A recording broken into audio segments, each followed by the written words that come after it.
The usual infections in bone and joint, they are usually in the metaphysis.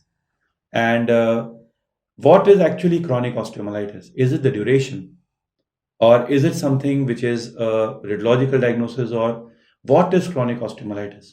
So if we go to literature, if you have a dead bone, it's chronic osteomyelitis. That is what the literature speaks. There has been a debate. The earlier it used to be acute osteomyelitis in less than 2 weeks, 2 to 3 weeks, subacute, and more than 3 weeks chronic. Then this 3 week nomenclature went to 3 months, which is still a debate. But the point here is, if you have a dead bone called as sequestrum, it's called as a chronic osteomyelitis. According to Oxford Dictionary, sequestrum means isolated in a cavity. So what is a sequestrum? It's a dead avascular piece of bone surrounded by a granulation tissue, infected, non-infective. And then surrounding that cavity is a reactive bone, which is called as an involucrum. And then right from the center, going through the involucrums are the cloacae or the draining sinuses. If we just go to what Sir told us, in last 19 minutes, he told us, you will have a thickening of the bone. That's a reactive bone. That's actually involucrum. He told us that if there is a discharge from the cavity and the sequestrum or avascular bone comes out, then the infection sometimes becomes dormant and there's a healing. So he told about the dead bone coming out, and he told us there will be multiple discharging sinuses. So this is how he clinically told us about the features, all three of them. And this is what is etiopathogenesis. So we are going in retro. We are telling you what you see clinically, and then we are relating it on this photograph. Are we good to go, sir? Absolutely right.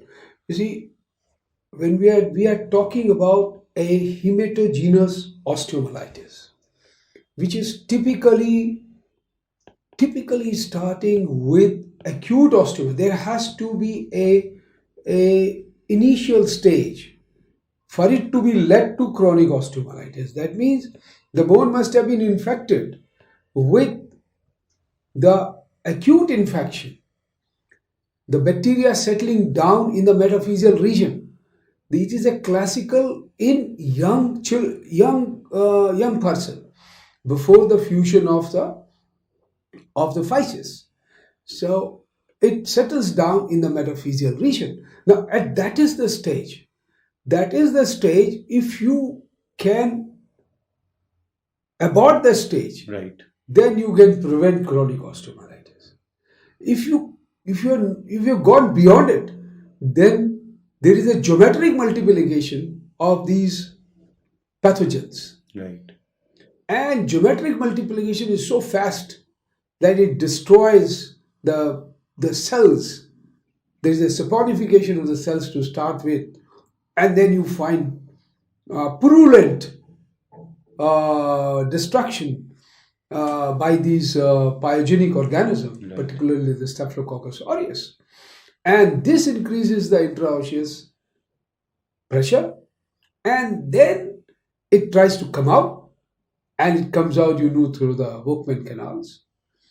And then you start finding a abscess, which gets burst out and forms a sinus. Right?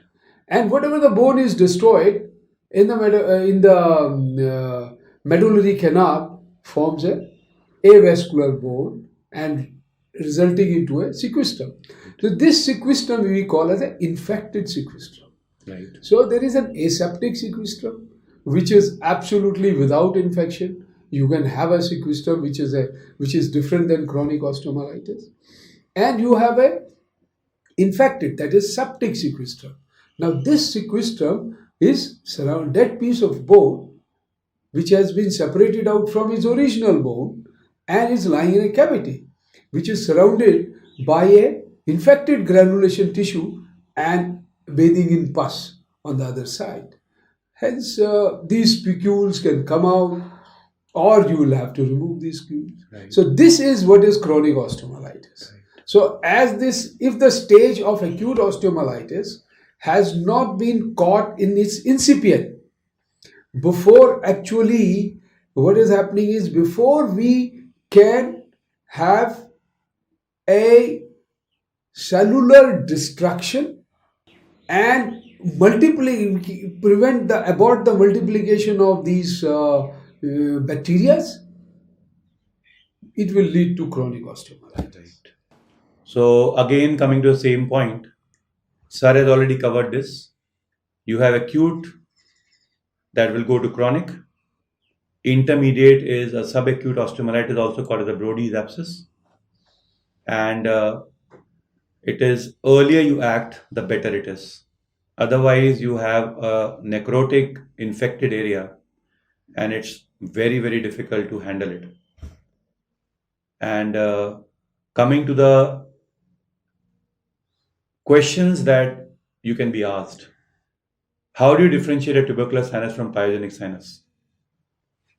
We've already done this. Tubercular sinus has a bluish margin and the edges are undermined. There is a serous discharge. It can be a seropurulent, but only if there is a superadded infection. And there is usually an anesthesia or paresthesia in the skin surrounding the sinus. That's usually a granulomatous infection.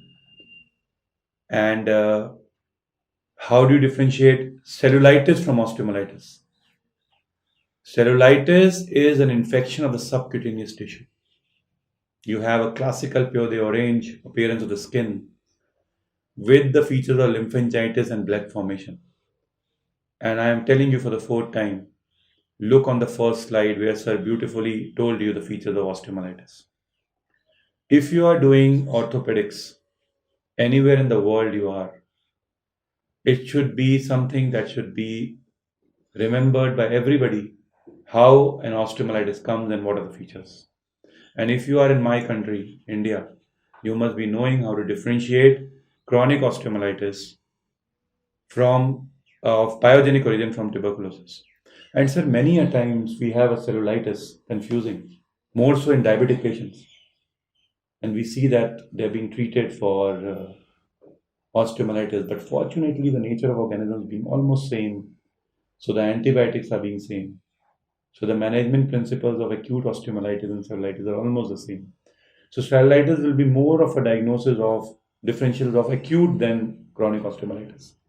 Sir. You're absolutely right. You see, we are talking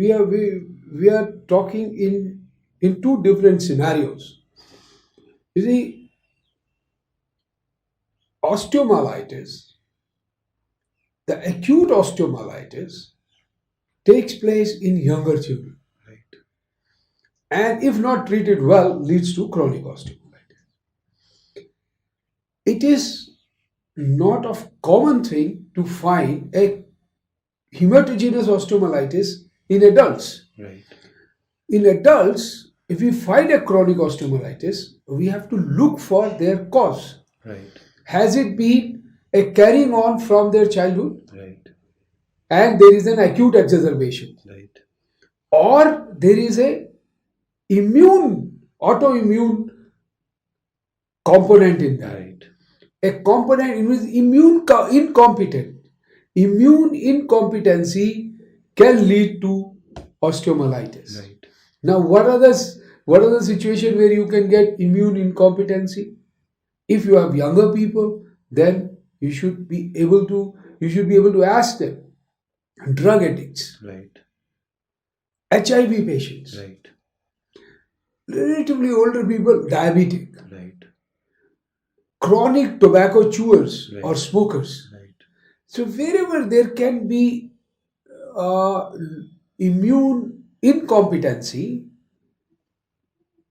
the staphylococci or the pathogens can create a chronic osteomyelitis Right. or acute osteomyelitis as well. Salmonella infection in adult, which is typically a cortical osteomyelitis, or we call a diphysial osteomyelitis. So these are atypical osteomyelitis. They are the atypical presentation of osteomyelitis. Right. So in such situation, of course, in any situation of osteomyelitis, chronic osteomyelitis or acute osteomyelitis, it is mandatory for you to look for infecting organism. Right.